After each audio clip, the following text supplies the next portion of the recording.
बाबा, इतने बड़े शहर में भैया को कहाँ ढूंढेंगे? अरे भगवान पे भरोसा रख, कहीं ना कहीं मिल ही जाएगा, चिंता नहीं करते।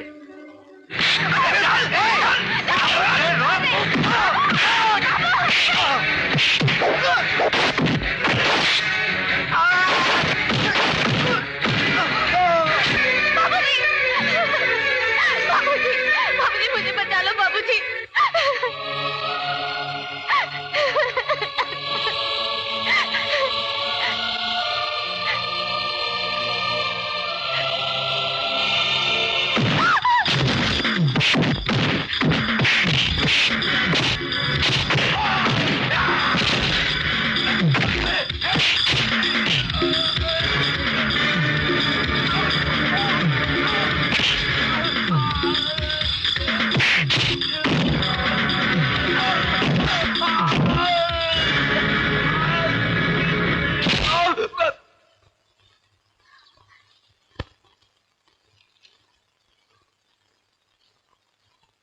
विजय, अपनी बहन को खत लिख रहा है? हाँ यार, आज बहन की बहुत याद आ रही है। हाँ, बहन की याद भी आती है, बहन को खत भी लिखता है, लेकिन एड्रेस लिखना भूल जाता है। अब एड्रेस कौन लिखेगा इस पर? कौन लिखेगा? अरे, ये खत तुझे कहां से मिला? ये खत ही नहीं, बल्कि ये देख। मुखिया जी, आ जाइए, आ जाइए, बैठा बैठा इधर आइए। जा मिल।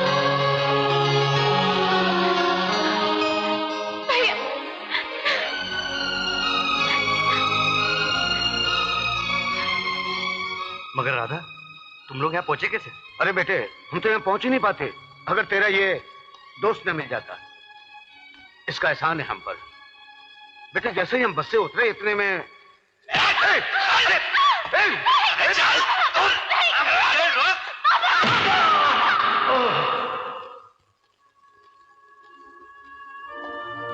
यार, बहुत एहसान किए हैं मुझ पर, लेकिन आज तेरे एहसान ने मुझे जिंदगी भर के लिए खरीद लिया है।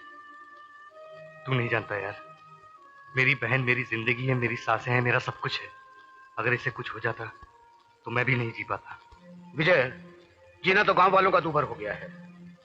वहां कमबख्त उस लंकेश्वर ने गांव वालों को पानी देना बिल्कुल बंद कर दिया है। क्या? बेटे, सब आस लगाए बैठे हैं कि तू ट्यूबवेल लेके आएगा तो उन सब का दुख दूर हो जाएगा। लेकिन इतने दिन हो गए बेटे, तू वापस क्यों नहीं आया? कैसे आता वापस? बेचारे का सारा पैसा जो चोरी हो गया। हाँ बाबा, किसी मतलबी खुदगर्ज इंसान ने अपना पेट पालने के लिए हमारे गांव वालों का पेट काट डाला।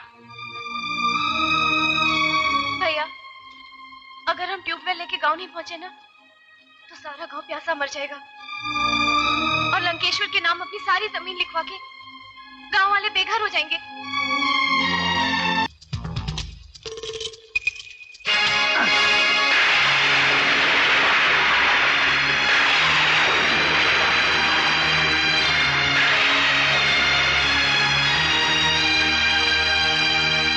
क्या तुम चाहते हो कि मैं उस चोर को, उस गुनहगार को जेल से छुड़ा दूं? यह हरगिज़ नहीं हो सकता। मेरी बात सुनिए साहब, इस सब की वजह मैं हूं। तुम? हाँ साहब, मैं उस बदनसीब गांव गंगावती का रहने वाला हूं, जहां कभी पानी बरसता है तो कभी नहीं बरसता। पानी की समस्या हल करने के लिए मैं अपने जमा किए हुए रुपए लेकर ट्यूबवेल खरीदने शहर आया। शहर पहुंचते ही मेरे सारे रुपए चोरी हो गए साहब।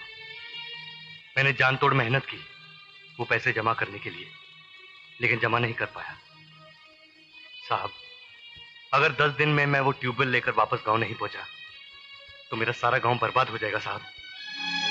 साहब, ये बात जब मेरे दोस्त ने सुनी तो मेरे गांव को बर्बादी से बचाने के लिए उसने आपके घर पे चोरी की। मैं जानता हूं साहब, उसका तरीका पाप का था, लेकिन वो काम पुण्य का कर रहा था साहब। साहब, मेरे दोस्त को रिहा करवा दीजिए, मैं आपके पैर पड़ता हूं साहब।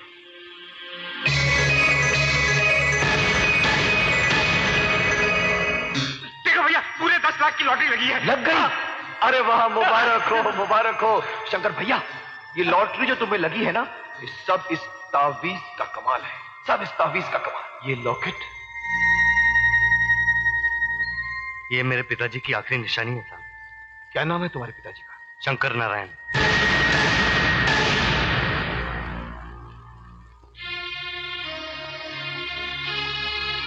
जाओ बेटे, तुम्हारा दोस्त छूट जाएगा। मैं ये केस वापस ले लूंगा। आपका बहुत बहुत धन्यवाद साहब।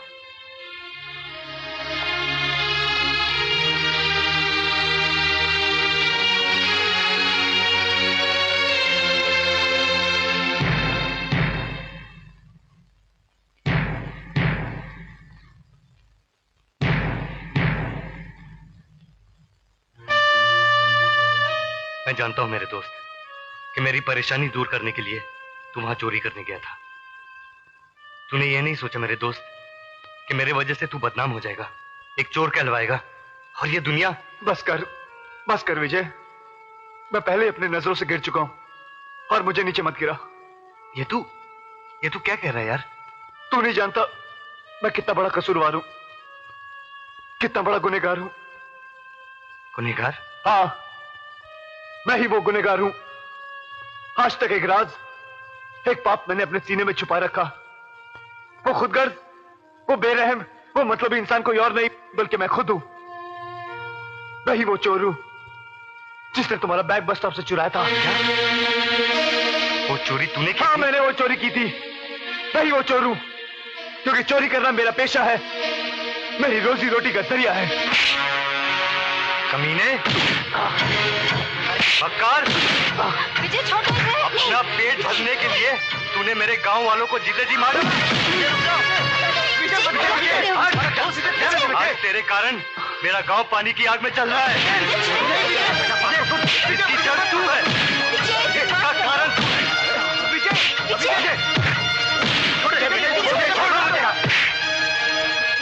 आज मैं तुझे ऐसा सबक सिखाऊंगा कि तू जिंदगी भर याद रखेगा। हट जा राधा। नहीं बेटे, जाने दे इसे। बाबा आप नहीं जानते इसने मेरे गांव वालों के साथ क्या किया है। मैं इसे नहीं छोड़ूंगा। बेटा, बेटे बस करो मुझे, बस करो। अरे अंकल, मैं क्या माफ करूंगा इसे तो आपका गॉड भी माफ नहीं करेगा। अरे मगर एक दोस्त तो माफ कर सकता है। अरे भाड़ में गई ऐसी दोस्ती और ऐसा दोस्त। आज से मेरा और इसका कोई लेना देना नहीं। अब मैं यहाँ एक पल भी नहीं रहूंगा। अरे विजय, विजय, अपने दोस्त को इतनी बड़ी सजा मत दे, मुझे माफ कर दे। छोड़ दे मुझे। विजय, दोस्त के लड़खड़ाते कदमों को एक दोस्त ही संभाल सकता है। विजय भैया, कोई आदमी इस दुनिया में शौक से चोर या मुजरिम नहीं बनता। गरीबी, भूख और मजबूरी उसे बना देती है। विजय, तुमने जो कुछ भी सुना वो इसका गुजरा हुआ कल था। भूल जाओ उस कल को, माफ कर दो इसे। बेटे, तेरी वजह से आज उसके अंदर एक नए अमर ने जन्म लिया है। उसे छोड़ के मत जा बेटे। हाँ विजय भैया, कहते हैं जिसे माँ बाप नहीं सुधार सकते उसे कभी कभी दोस्त सुधार दिया करते हैं। हाँ भैया, माफ कर दीजिए उन्हें। विजय, मैं वादा करता हूं आज के बाद उसी रास्ते पर चलूंगा जिस पर तू चलने को कहेगा। मैं वादा करता हूं।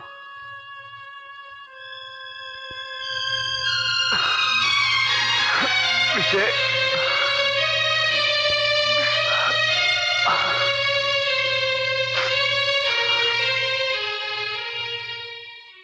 वो मैंने एक चोरी और भी की है, वो भी तेरे घर पर। क्या? वो राधा और मैं।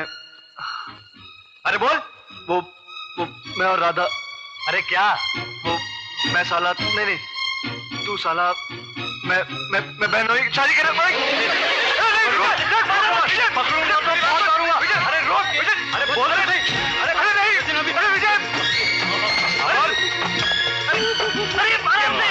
अरे विजय, विजय, देख मेरी बात सुन। देख चाचा, आप क्या बोलते थे? आप बोलो इसको, बोलो। समझ के समझ को समझो।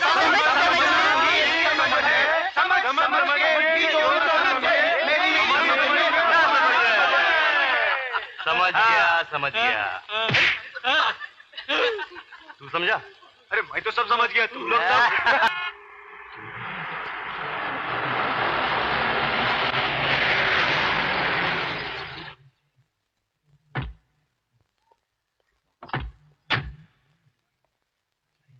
साहब, आप और यहाँ? हाँ विजय, तुम्हारे गांव के लिए मैं ट्यूबवेल ले आया हूं। मेरे गांव के लिए? हाँ, तुम्हारी जुबानी तुम्हारे गांव की कहानी सुनी तो मेरा मन भर आया, और इंसानियत का सबसे बड़ा फर्ज समझकर मैं साहब मैं जरूरतमंद जरूर, लेकिन इतना मजबूर नहीं कि अपने फर्ज का बोझ किसी दूसरे के कंधों पर डालूं। साहब, मुझ पे इतने बड़े एहसान का बोझ मत डालिए, ये बोझ मुझसे सहा नहीं जाएगा साहब। वाह, उस रोज तो तुम अपने गांव की तबाही पर रो रहे थे, पानी की एक एक बूंद के लिए तड़पते हुए इंसानों की तस्वीर दिखा रहे थे, आंसुओं में डूबे हुए अपने गांव की कहानी सुना रहे थे। और आज जब मैं तुम्हारे उसी गांव के लिए ये ट्यूबवेल लेकर आया हूं तो तुम्हारा जमीर जाग उठा, तुम्हारे अंदर की खुददारी बाहर आकर चिल्लाने लगी। अरे मैं कौन सा दानवीर कर्ण हूं जो तुम्हें ये ट्यूबवेल दान में दे रहा हूं? अरे तुम पर ये कर्ज है, जिस दिन तुम इसे चुकाने के काबिल हो जाओगे आकर मेरा कर्ज चुका देना। सनी साहब ठीक कहते हैं, हम भी बस्ती में आपस में आटा चावल घी उधार लेते हैं ना, जब वक्त आता है वापस कर देते हैं। विजय, आजकल तो एक देश दूसरे देश से कर्ज लेता है। बेटे, चोरी करना गुनाह है, किसी को धोखा देना पाप है, उधार लेना पाप नहीं है। हाँ भैया, बाबा सही कह रहे हैं। आपके ये एहसान ने तो मुझे सर से लेकर पांव तक खरीद लिया है। आपका ये एहसान मैं जिंदगी भर नहीं भूलूंगा साहब, और सबसे पहले आपका कर्ज चुकाऊंगा। विजय, कर्ज तो अकेला नहीं चुकाएगा, हम दोनों साथ मिलकर चुकाएंगे।